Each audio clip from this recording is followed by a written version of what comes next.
And the last video of the night with me playing through the Bugera is actually about the Bugera. Okay, well, everybody's been asking me how this amp's been doing because they've heard me freaking out on here and getting quite pissy about it. For those of you that don't understand why I get so uptight and so angry about gear that fails and has problems, I play in bands, and you know, it's kind of embarrassing when you get on stage and your gear fails and breaks down, and it's even worse when it's out of warranty or when you have a problem at rehearsal and you have just a night to fix it, like the night before, because you have work in the morning and then you have a gig the next night. It's kind of annoying to have to do that, and that's one reason why I was pissed off on the one where I had to fix the transformer clip, is because I had to stay up all night, fix this, go to work all day, then come home, then maybe catch 1 or 2 hours of sleep, then go to a gig, play a gig, half asleep, with an amplifier that I spent the whole previous night fixing so I'd have it ready for that gig. Now you know what goes on and why I was tired all the time for a lot of that time. That said, all the issues since the clip repair have been resolved. I'm on my second set of tubes now. Actually, if you look through there, you can see the filaments burning nice and bright on the tubes. Next question, have I had any other problems since then? Not really. I had to replace your foot switch I got with it, which was the wrong one. There's 2 foot switches for the Bugera amps that have 4 buttons on them. There's one for the 6260 and 6262, and one for the 333 and 333XL. The 333 and 333XL use the FS104B footboard. The other one uses a different model, but it doesn't matter. And if you need to replace your Bugera foot switch for your 333, you can go to a place called Full Compass.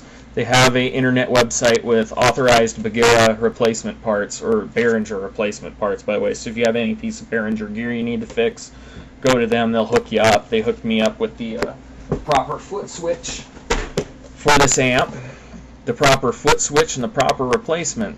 And here it is for you, the Bugera FSB 104 for the 333XL. That's just an empty box, so I can throw it around. Now, other things people have discussed, I have some problems I haven't fixed. The high gain out input jack is still busted, but there's no real need to replace it because, as you can see, it still works.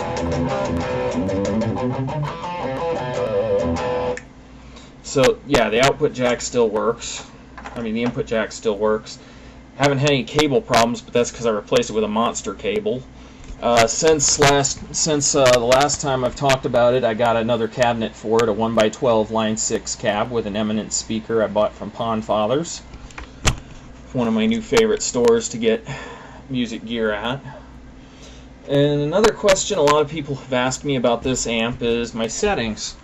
Well, on the clean channel, I typically have my bass up a little bit around there. My mid-range is usually tweaked up just enough, you know, let's show it.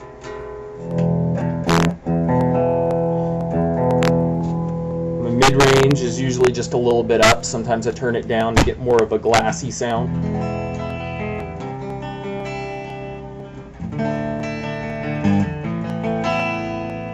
And I usually have the treble up a little bit too because I like a sparkly sound, you know. So yeah, that's my settings for the clean channel. And usually I have the clean volume set to about there. And that's about all I ever turn it up. Whereas on the volume over here on the master, I have it anywhere.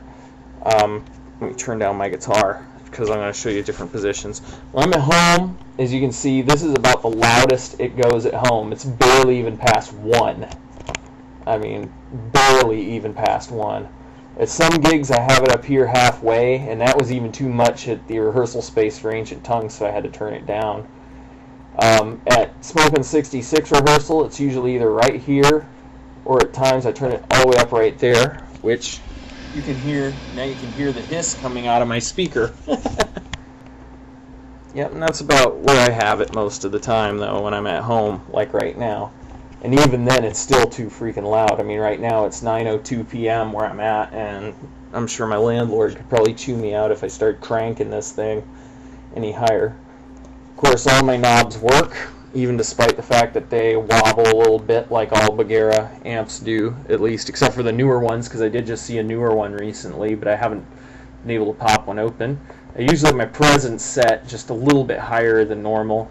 My EQs do change slightly depending on tubes. This is my second set of Bugera tubes I'm using in here. Over here is my reverb. Right now it's set really high. Generally I have it set about halfway, and I have a sound sort of like, just a nice light ambient sound. For the noise gate on the lead channel, I have this all the way up. Cuts back all the noise, and it's still plenty dynamic enough. Right here we're on the crunch channel. XL switch is off. I generally use this channel for my Jag Stang and guitars with high output pickups on it. My gain is, to show you where my gain is, it's, well, hopefully I can get a good view on where the gain knob is.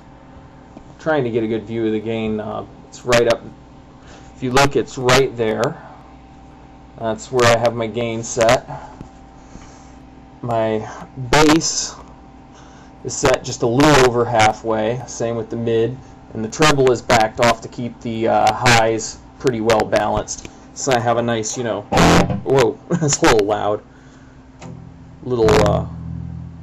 little chunky kind of sound, nice chunky kind of Van Halen-y sound. And then my master, of course, is usually pegged up around 1 or 2 when I'm at home, but at rehearsal I might have it up here or here. And it's generally used to balance out with the, actually it should be about right there. So yeah. So it's usually balanced out about there, and sometimes it goes as high as that. I generally use the volume knobs on the 333 to balance out the channels between each other. I usually set the master volume with the master knob over here, and then I go to each channel and try to balance out all the volumes with each other. I usually, the more gain the channel has, the higher I have to turn it to make it sound the same.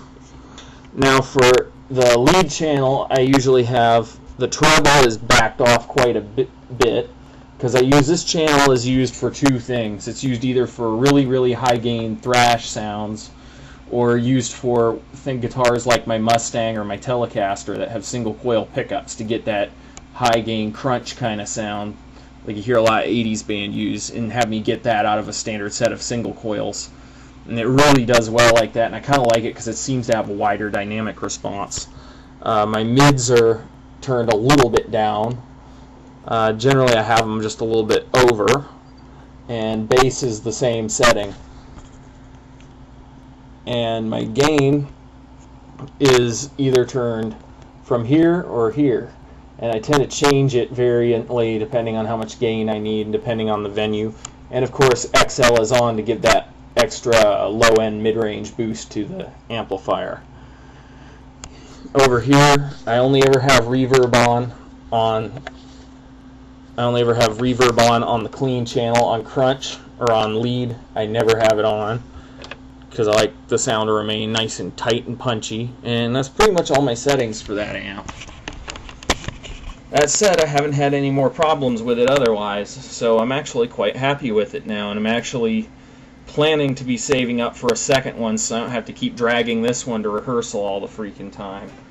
And as you can see from all the wear and tear in the Tolex that I've got, and let me pull this back a little bit, got wear and tear in my Tolex all over the place on this thing, and even down there. I've gigged this amp pretty hard, and I use it through a PV412M cab live. I use the Bugera cab at rehearsal. I'm working on assembling a full stack for rehearsal and a full stack for live. And this cabinet down here is just my practice cabs, so I don't end up blowing my neighbors to kingdom come. So that pretty much concludes it.